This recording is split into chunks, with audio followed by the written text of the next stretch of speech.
Hello, welcome back to Patroma Therapy. Today we're going to talk about strangers. We're going to talk about Camus. We're going to talk about synchronicity. We're going to talk about a stranger is just a friend you haven't met yet. We might even talk about Strangers in the Night. That's a song by Frank Sinatra. Did you ever hear that song before? That was my favorite. 20 years ago, I listened it non-stop. I really loved it. Don't know why. Music was beautiful. When was it written? Was it like in the 60s? No, I don't really know. Frank Sinatra is like the Rat Pack and all that. I'm not exactly sure. We'll have to I have loved maybe. it. I still do. Yeah, it's very romantic. Strangers in the night exchanging glances. Strangers in the night, what are the chances we'd be recording another episode of Patroma Therapy? Maybe we'll Uh, make karaoke. oh, hell no. No? maybe, Okay, maybe maybe. that's just me. Never say never. Well, Right. one of our subscribers, Matt Gardner, was once a stranger. He was a student in a class in I was teaching in Houston, Texas. He was taking a college class, and he later became a friend. And then he wrote one of the very best papers I have ever read about Edgar Allan Poe. And the course was just an introduction to college writing. And now he's one of our subscribers. We've remained friends all these years. And sometimes when he comes through Dallas, he visits me. And it's just like old times. So maybe Matt will come through Dallas again and we can record an episode with Matt. I have another friend, April, and Martin.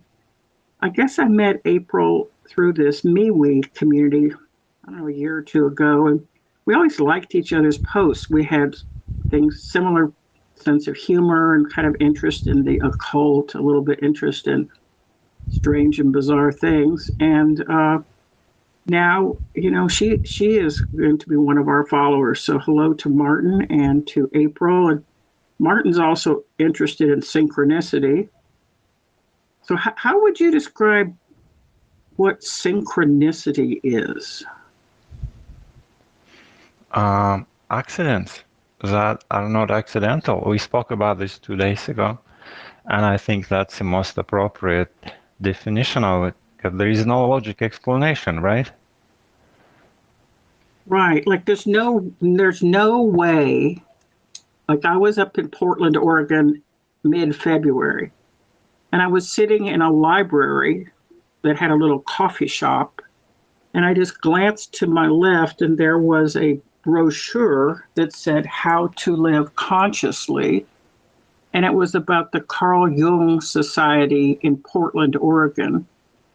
And I used to belong to the Carl Jung Society in Houston, and I followed some Jungian ideas over the years. And I just picked up that brochure, and then I came back to Dallas, and I was finding more about Martin, that he's either a magician or a Jungian therapist or something. And it was just so strange how that connection was. And I was talking with Martin about it just through a chat, saying, like, how can it be? How could I pick up on this Jungian unconscious synchronicity thing and Shazam, boom, I meet you. And around the same time, there's another fellow. I'm not sure if he's subscribing or not. I'm not sure what name he's using, but he goes by voyeuristic number one. But he's not a creepy guy. He's a really great, interesting person who rides skateboards and bicycles. And I just thought it was so strange that these moments came together in time and had some meaning. I was just so surprised. You know so many people. I mean, to me, they're all strangers, and we've been taught since our childhood that strangers are scary, and Don't trust it's them. not. Yeah, they're out to take our money and stuff. But I know that there is a study. There's been a study lately. There's always some kind of new study about the health benefits of talking to strangers. Go figure. About the husband talking to strangers? Health benefits. Oh, the health benefits of talking to strangers. I thought you said the husband is talking to strangers. Well, I mean, I grew up all around the world. So every 2 years, I had to reinvent myself. Since my father Uh-huh. was in the military, every 2 years, I'm moving, I'm moving, I'm moving, I'm moving. So I have to tell who I am and who are you and who are you. Okay, well, where's my seat? Okay, where are you to sit? Where's the library? So even though I actually am an introvert, I have an extroverted persona as a defense mechanism. I've had to talk and talk and talk and talk and meet people my whole life. And then I became a professor. So I had 4 sections of 25 students. That's 100 students every 3 months. And if I was doing online editing, I had thousands of people I interacted with. So, I met That's a few why people. that's why you have so developed communication skills, whereas Well, I need to improve mine. but you're good at math, right? You can count, you I don't can know what balance I'm a good at checkbook. anymore. I don't know what I am any longer. I mean, these days, maybe it's a midlife crisis and stuff, but that's why I'm in therapy. Well, we have some earlier episodes on Petroma therapy. If any of our subscribers want to go back and look at some of those, one is called Midlife Crisis. And as I recall, you were in the midlife crisis 2 years ago. Are you still in it? Well, midlife, I mean, define the midlife, because it may be over tomorrow. That wouldn't be mid, right? Anyway, No, I mean, no, I don't mean the formal age. What I mean is midlife crisis is, it's like a classic archetypal tale. You go into the woods and you try to find yourself and you discover some magical animals or magical friends or magical something. And then you imaginary, encounter your imaginary imaginary friends. friends. And then you come out Play of the woods online, and yeah, play online or in the woods with imaginary friends. Wouldn't that be great? I think that's the way, to go for me. Hey, well, did you? go ahead. I was gonna ask you if that my question might sound silly and weird or freaky, but did you ever got laughed at by strangers? Did I ever get what? I didn't understand the word laughed at, Laughed at, yeah, laughed or loved. laughed. I mean, uh, that would be great if you tell me about both. No, But what were you asking? Laugh, choose, Laugh? yeah, Was I ever laughed at? yeah, Well, by people strangers. either think I'm hilariously amusing or they have like no idea what I'm all about. So one of the things I like to do is wear hats. So my business name in Dallas, selling art and jewelry and resumes, is Pat in the Hat. So I have a Stetson. I have some like large mesh hats. My friend David Anton just came back from Manhattan and he brought me back a Statue of Liberty hat to wear on my head. It's hilarious. So when I go out this weekend, I've already announced through Instagram. Some people I know on Instagram. Keep your eyes peeled. I'm going to be showcasing a new hat. So what are we talking about? Do people laugh at me? Oh yeah, yeah, No, no, yeah. I'm sorry to. No. No, People what? laugh at me. They laugh at me in a good way. Like you're like so Yeah, outrageous. You're like so over the top. You're so exactly. I hilarious. didn't mean any negative connotation in that regard because stand-up comedians, I respect them. There are a lot of funny and excellent comedians, and people laugh at them, total strangers. I mean, right? I laugh at some people because I think they're funny and outrageous, as you said it. Well, people have told me I should do stand-up comedy, but I would do most of my stand-up comedy about uh, M1 and D2. So M1 is a lawyer daughter I have, and D2 is a doctor daughter that I have. And I have so many hilarious stories to tell that the lawyer would sue me, and my doctor daughter, who's a surgeon, would like cut off my head because she's head and neck surgeon. But But once, I'm just going to tell you one story. Once somebody I know, it could have been a daughter, it could have been a student, it could have just been someone at the bar. Someone I know told me that they were dating an inventor. And I thought, oh, really? You're dating an inventor? So what do you think of when you hear the word inventor? What kinds of people's names come to mind? Uh, do you remember the Ryan brothers? I don't remember who invented the airplane. Wright brothers. Wright White brothers. brothers. Yeah, that's an example.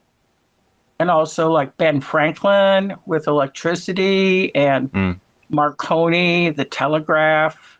I mean, I think I would have made a great inventor if I'd figure out how to beat the gravity, for instance. I would love to, uh, well, I think they already did that. It's I called did it. space travel, like with Sputnik and stuff like that. They already did it.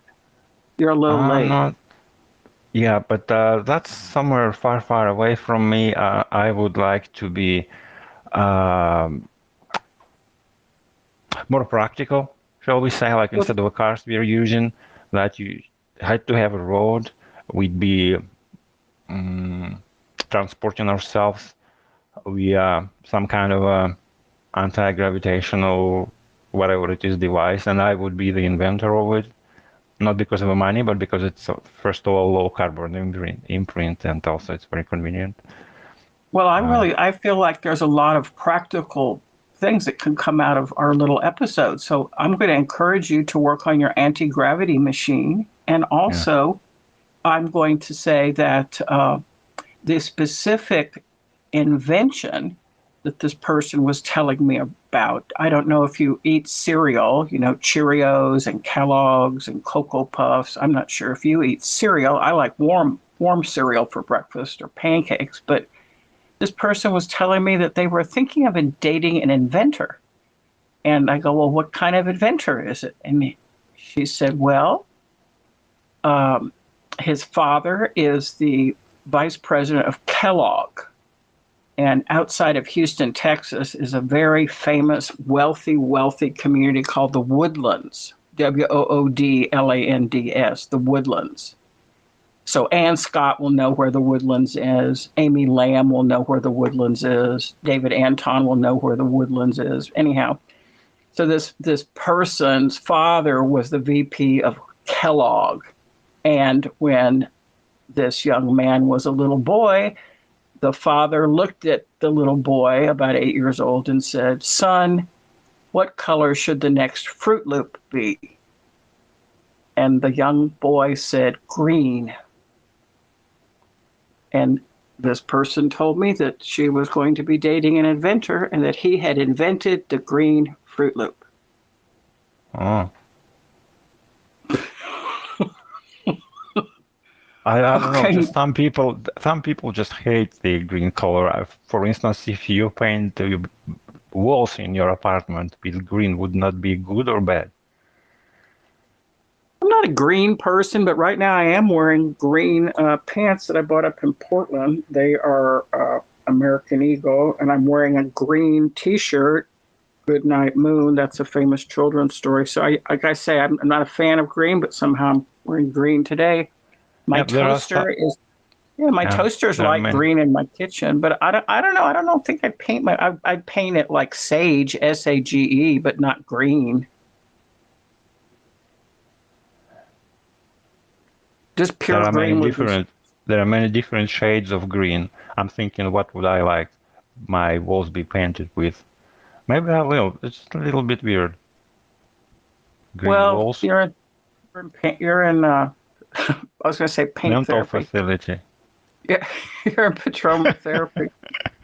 Well, another Hey, person that I wanted to bring up was the philosopher Camus, and on the topic of strangers, his famous work is called L'étranger, which is translated into English as the stranger, or sometimes it's translated the outsider, and it is about a character who lives in Algiers who has learned of his mother's death, and he's supposed to go to the funeral, but he's kind of sort of distracted and dissociated from his mother, and then he's sort of wandering around the sand dunes. So maybe some of our subscribers have read The Stranger or L'Étranger, but it's translated as The Outsider. I tried to, we spoke about it a few years ago, I think, and I tried to read it, but it didn't go well. I don't know. It started with how Mama died today. I guess that was the first words. And it was about funeral and stuff. I don't know. I felt uncomfortable and closed it. But what I was going to say, that books are the stranger things. It's funny how I use stranger in this context. Because somehow you've been given a book and you're told it's excellent, but you try to read it and you can't. And you let put it away. And then in few years, you find it again accidentally, I don't know, open first page or usually it's first. And you can't stop. You just read it all the way through and you love it and you don't understand how come that you didn't read it like a few years ago when it's such a really beautiful book and excellent. Well, weren't you telling me that you just opened up a book a day or so ago and it said happiness is something? Well, I don't know. The Beatles have a song, "The Happiness is a." I don't know.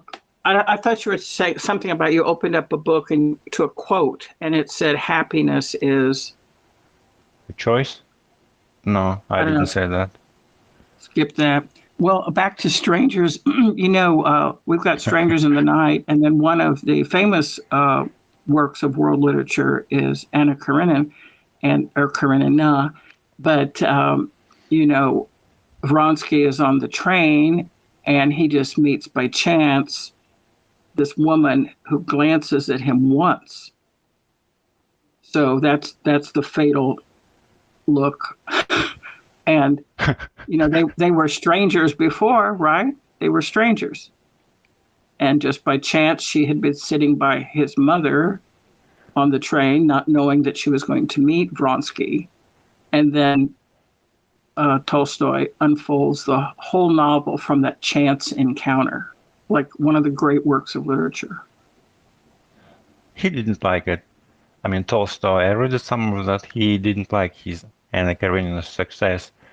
For whatever reason, well, he thought it. I don't know. A lot of people say he should have just stopped, you know, when she jumped off or when she fell off the train tracks. But he just kind of kept going on and on and on and on. But I think a lot of artists are not satisfied with their work. I know that. Well, maybe that was his wife who continued the writing, because I was told that she copied all his manuscript because he like had an awful what's that?